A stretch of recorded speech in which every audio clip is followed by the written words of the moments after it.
ঘাম ঝরছে, তথাপিও যুব সম্প্রদায় তারা রক্ত দিতে রাজি, জীবন দিতে রাজি, ওয়াকফ বিল পাস করাতে রাজি নাই। কথা ঠিক কিনা? এই ওয়াকফ সংশোধনী আইনের বিরুদ্ধে আমাদের ঐক্যবদ্ধভাবে গর্জে উঠতে হবে।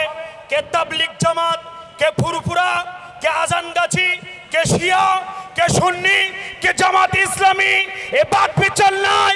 নরেন্দ্র মোদী তুমি ভুল করেছো, আমরা ঘুমিয়েছিলাম, আমাদেরকে একত্রিত করেছো। এতদিন আমাদের মাইনরিটি বলতে মুসলমানরা এমন গণতান্ত্রিক পদ্ধতিতে গণজাগরণ আন্দোলন ভারতবর্ষে গড়ে তুলবে, আমাদের মেজরিটি বলতেই তোমাদের হবে। আমরা চুরি পরে থাকা মানুষ নাই। কথা ঠিক কিনা? আমরা ঘরে ঘুমিয়ে থাকা মানুষ নাই। ঠিক কিনা? মাওলানা শওকত আলী মোহাম্মদারি বলেছিল, মা আমি বেঁচে যদি 80 পান্তা ভাত খাবো, তোমার সাদা কাপড়টা বার করে দাও, মাথায় কাফনের কাপড় জড়িয়ে ভারতবর্ষের ব্রিটিশটাকে ইংল্যান্ডে পাঠিয়ে দেওয়ার ক্ষমতা যদি আমরা দুই ভাই না রাখি, মা কখনো আর তোমার কাছে তোমার কোলে ফিরব না।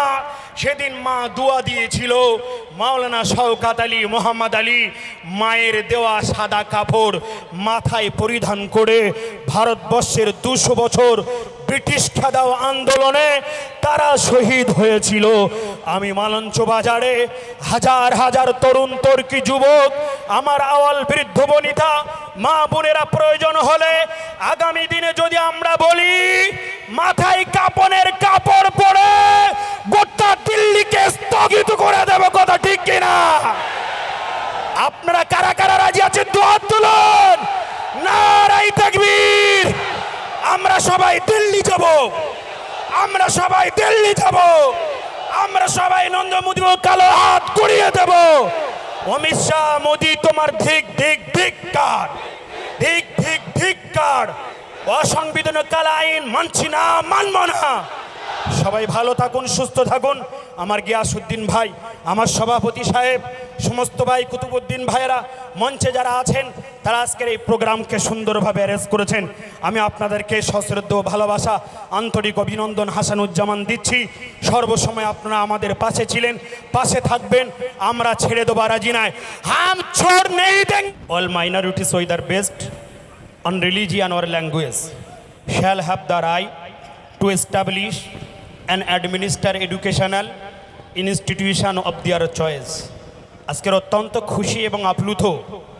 আমার সেদিনের কথা মনে পড়ছে, যেদিন নবী মুহাম্মদুর রাসূলুল্লাহ সাল্লাল্লাহু আলাইহি ওয়াসাল্লামের বিরুদ্ধে কটূক্তি করেছিল নূপুর শর্মা এবং নবীন জিন্দাল। মনে আছে আপনাদের? এই মালঞ্চ বাজারে দেখিয়ে দিয়েছিলেন উত্তর 24 পরগনার শ্রেষ্ঠ প্রোগ্রাম করে আজকের সংবিধানকে বাঁচানোর জন্য, ভারতকে বাঁচানোর জন্য মালঞ্চ বাজার শীর্ষে আছে। কথা ঠিক কিনা? কথা ঠিক কিনা? সকলের প্রতি আন্তরিক শুভেচ্ছা, সংগ্রামী অভিনন্দন জানাই। আমি অনেক মা বোনেদের লক্ষ্য করছি, দূর দূরান্ত থেকে দাঁড়িয়ে দেখছেন, ছাদ থেকে দাঁড়িয়ে দেখছেন। একজন মা আজকের আমাকে ফোন করে বলেছিলেন, ভাইজান হয়তো রাষ্ট্রপতি শাসন জারি করতে পারে, সেজন্য আমাদের গণতান্ত্রিক পদ্ধতিতে রুলস অ্যান্ড প্রসিডিওরকে সামনে নিয়ে আমরা সংবিধানকে মান্যতা দিয়ে আমরা মুসলমান দেখিয়ে দেব আমার নবীজি ছিলেন দেশপ্রেমী, আমার নবীজি দেশ বিরোধী ছিল না। মুসলমানরা বাংলায় দেশপ্রেমী, মুসলমানরা দেশ বিরোধী না। কথা ঠিক কিনা? গণতান্ত্রিক পদ্ধতিতে আন্দোলন করতে হবে, আন্দোলনটাকে আরো ত্বরান্বিত করতে হবে, আন্দোলনটা দিল্লি পর্যন্ত নিয়ে যেতে হবে।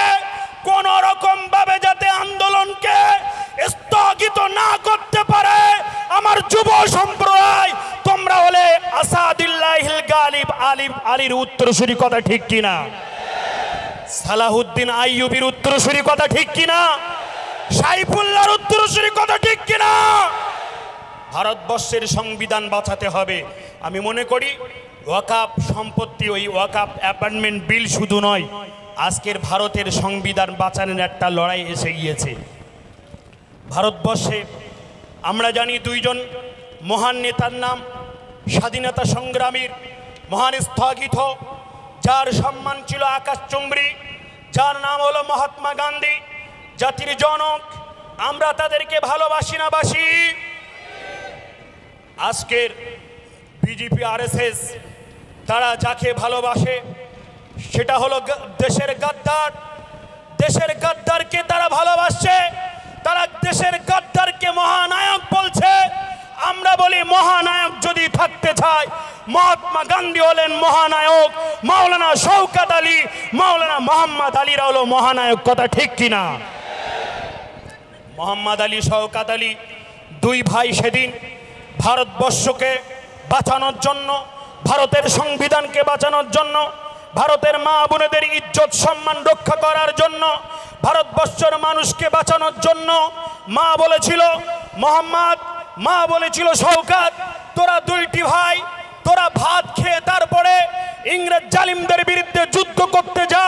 সেদিন ভাই প্লিজ প্লিজ এরম করবেন না, এরম ভাই পানি দেবেন না, মজলিস নষ্ট হচ্ছে ভাই, বন্ধ এ করবেন না, একদম মজলিস নষ্ট করবেন না প্লিজ। মোফাক্কিরুল ভাইরা আছেন, আইনজীবীরা আছেন, বলবেন।